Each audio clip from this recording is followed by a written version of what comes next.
একটু সারপ্রাইজ দিয়ে রাখ।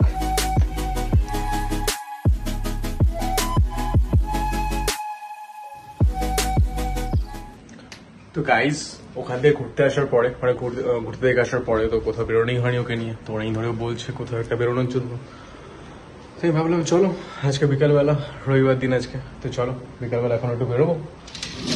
তো আমরা যাচ্ছি এখন একটু গঙ্গার ধারে, বাট ওকে আমি বলিনি কোথায় যাচ্ছি।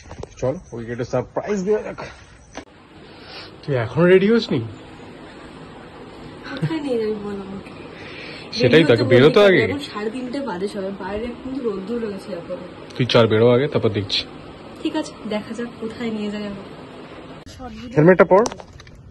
চটপট হেলমেট পরে রেডি হয়ে একদম বেরিয়ে পড়েছিলাম আমরা। বেশ অনেকটা বছর হয়ে গেল, লাস্ট মনে হয় যখন কলেজে পড়তাম তখন এসেছিলাম এই বারো মন্দিরের ঘাটে। এটা পানিহাটিতে আছে, আর অনেকগুলো বছর পর আসছি, আর সেই জন্য রাস্তাতেও আস্তে আস্তে বুঝতে পারিনি যে আমাকে কোথায় নিয়ে আসছিল। এসে তো পড়েছে, কিন্তু এখানে তো আমরা বেশক্ষণ সময় কাটাতেই পারিনি। আর কেন কাটাতে পারিনি সেটা তোমরা কিছুক্ষণ পরেই বুঝতে পারবে।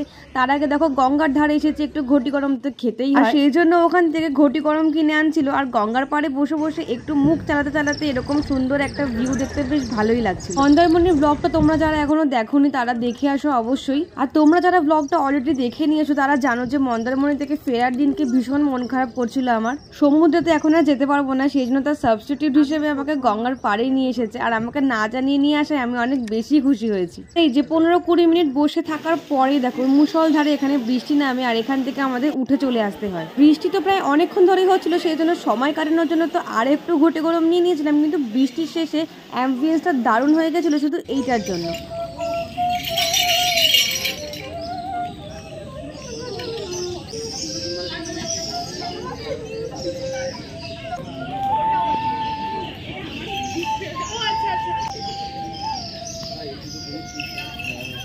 এই হলো বারো মন্দিরের ঘাট, আর ভালোই কাটলো আজকের বিকেলটা, সুন্দরভাবে সারপ্রাইজ দিল আমাকে।